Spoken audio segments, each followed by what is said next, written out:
All right, everybody, it's Chris from Drop Dice. I promised you guys some videos today. Unfortunately, I got a little backed up with my schedule, so I'm going to do at least one tonight because I promised that. So let me go ahead and put up this one. Basically, I'm giving you a little introduction to our party, who they are, and what they're doing in Legend of the Five Rings. So the first thing that I kind of want to talk about is let's talk about the type of game that we're playing. So I mentioned that there are a whole bunch of different styles of games for Legend of the Five Rings, and the one that we had decided that we wanted to explore, at least first when we start the game, is the Arbiters style game, which is the Shiken, which is basically traveling treaty negotiators. Usually they try to avoid bringing in their own clans and things like that, but they still have like clan representatives for said treaty. I happen to have a crane who's going to be in the party, and so there's going to be a crane who is part of the diplomatic group, who will basically be looking out for the crane's aspects, and there's also going to be an NPC lion to kind of balance that out and make it fair politically, of course. This first character happens to not be that crane. It's actually somebody else. His name is Komori Dietrich, and that is a Gaijin or foreigner name. And we'll get back to him in just a second. Let's keep talking about this Arbiters thing. So the Shiken Arbiters, essentially, they have been sent to Toshi Rambo's court to improve the tensions within the city. The city governor has been acting rationally, starving his citizens with food rationing during a time of perceived peace. Even though the governor knows that there may become a war between the crane and the lion because tensions have been brewing. Unfortunately, he started his rationing far too early, and he's rationing too severe, so the people are actually becoming restless, and it's becoming a problem. So they're sent there to try and smooth out the situation. Basically, they want to smooth it out because there is whispers of a coup in the area that may break out, and their goal is to ultimately stabilize the area. And if the governor seems fit, there has been a suitable heir that has been selected and appointed should he need to be replaced. Should the governor need to step down because there has been some rumors that he may be dabbling in blood magic. He received a wound during last winter that in all rights should have killed him. However, he miraculously healed and has become a little crazy and unstable since then. But to save face, no one has actually said anything about it. It's just that the restlessness of the people has made its way back to the empire, and thus some arbiters are being sent out.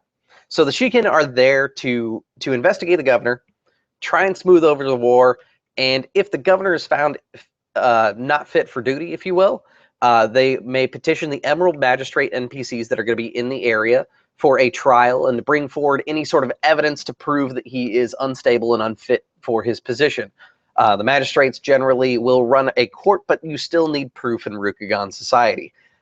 Proof, however, is a little subjective, and we'll see that during play if my players want to play that kind of way for the court hearing, if they go down that route of trying to replace the governor. The way politics work in there, it's a very much show me so I can believe you kind of politics, which is not always true, which can lead to some kind of interesting situations because you may accidentally wrongfully convict somebody, but according to the way the laws are, it still flies, which presents future complications in story. But another time, another place. They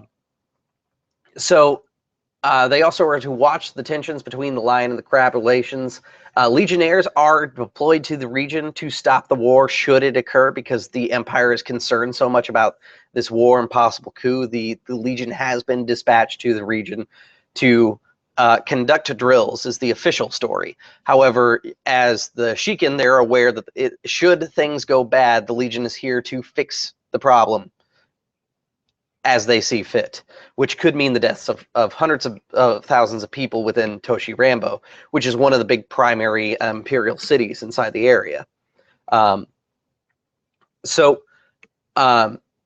goal is to hopefully win this war in the courts through treaties rather than through bloodshed. And we'll see how that goes for them. So the first person I'd like to introduce you to is Komori Dietrich. If you're familiar with the Legend of the Five Rings lore, Komori is a name from the Bat clan. So I wrote up a little verbiage here for him just to kind of introduce him. So I am going to read off the screen. This is not my usual off-the-cuff talking directly to you guys, so kind of stick with me here. Born Komori, but lacking the Shugenja skills of his fellow clansmen, Komori Dietrich was sent to the Mantis Bushi school to find purpose for his clan. His dream is to forge a new place within his clan for those less gifted to serve as protectors of the Shugenja. As you can tell from his eyes and the name Komori Dietrich, he is of mixed blood of Rukagani and a Gaijin. His grandfather, Volker Weiss, comes from a distant land called Eisen, a place he heard of many times during his childhood, of strange exotic things, creatures that would eat children within the night. His grandfather taught him that a man's purpose was defined more than by just his skills alone. A man's drive and passion would make him into the person history would remember. Komori believes that strength lies within loyalty to his clan, one of the reasons he's agreed to attend to the Katani Valley situation. The daimyo Komori Junsaku, I told you I was going to screw up these names sometimes. The daimyo Komori Junsaku has sent him to investigate the situation, both as a peacekeeping shikin and as a chance to impress the imperial family, Otomo, with their clan's talents. Before leaving, the daimyo has informed Dietrich of a Bat clan Shugenja who is assigned to the Toshi Rambo area, but has not reported within the expected window. The daimyo believes that something ill has befallen the Shugenja, but with the clan so small and the troubled times ahead for Toshi Rambo, it would be best to send a single Bushi who could operate unseen as a threat amongst the people. Komori Dietrich worries that the spirits are not with him in this task, and with no known ways to alert the daimyo, he has resolved to do what must be done to save the Shugenja from whatever fate has befallen her. He has left home steeled with his oath and the code of Bushido. So that's kind of the intro that I wrote up for him. I used his 20 questions and took a little liberty, and I hope he doesn't mind. I added a little surprise in there for him. So when you watch this, Jeremy, I added that you are going to be looking for a Bat Clan Shugenja that is inside the city Toshi Rambo. Originally, I hadn't thought about that, but I really like this idea that you are there to kind of further what your purpose is, to kind of make yourself known and proven amongst your clan as a protector of the Shugenja. So I thought this would be a good way to kind of explore that. And for any GMs that are watching my videos, this is kind of something that you can do. Take a look at their questions that you provided them or the background that they provide you, pull a little bit from there, and then go ahead and seed a little bit of an adventure for them. I'm going to have a little thing inside there for pretty much everybody that has a very direct reason, for a personal reason, to be in the Toshi Rambo area, aside from their generic duties, because I think that L5R runs a little cleaner when you have some personal gain going on as well, though no noble samurai would ever admit to doing things for his own personal gain. Just a little bit of fun there. So some facts about Komori Dietrich real quick here. He is actually most loyal. One of the questions asks you, what are you most loyal to? He is most loyal to his clan. I think that was pretty reinforced within that little short verbiage that I gave him. That is kind of his big thing, is he feels like born not a Shugenja inside a clan that is primarily known and getting a lot of press within the kingdoms, right, or within the Rukugan imperial system right now, because of their ways that their Shugenja can communicate over long distances very quickly. Unfortunately, he lacks that ability, and his clan has always had Bushi, but not really a Bushi school of its own. So now he dreams of creating a school that could further his clan. Goals like that are pretty common within Rukugan, so I liked seeing that sort of thing, like having an ultimate goal to become something more and become a teacher, which is actually pretty cool to see, because a lot of times when you see adventurers in traditional European games, it's I want to be a king. He wants to become a teacher, which is actually pretty fun aspect if you've never played that before. Fact number 2, he is hunted by a character called Kojima the Ronin, which is an NPC He is formerly Moritori, which is the Ox clan.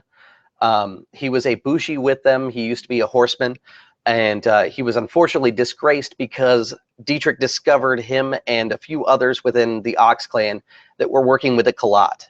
For those that don't know, the Kalat is kind of a group of, or a collective like-minded people that are working together to kind of bring down the imperial system because they have a different set of beliefs. It's kind of complicated, and as we play the game, I'll kind of go more into what the Kalat is, because I haven't really explained it fully to my players before. I've mentioned that they are out there and they know what they are, but I feel like that would be something that would be better explained as the game goes on as to who they are and see what the players think, or at least their characters think of what the Kalat's doing and stuff like that. Because during this time frame, you have the Kalat being a little bit more active, and so they will be seen in the world, and their actions will have direct relevance to the game. So fact number 3, he actually carries a heavy gauntlet that was left to him by his grandfather. The heavy gauntlet is a callback to the game's 7th Sea. Basically, his grandfather, Volker Weiss, which I'm using the German pronunciation on that, is from Eisen, which in 7th Sea, it's basically a German-like country. The best way I can describe it is it's kind of post-World War I, Germany divided, kind of really low economy type of country. But his grandfather would have been a little bit before it actually fell down. So his grandfather always told him stories of the beautiful Eisen land and how prosperous they were before the Eisen king fell. And his grandfather actually was a nobleman in Eisen and decided to become a traveler and a cartographer. And his grandfather came to Rukagan, and once he arrived, he fell in love with a woman and decided to stay. And that's how he got the mixed blood, is directly from his grandfather. But as a noble in Eisen, he carries what is called Draken Eisen, or dragon iron.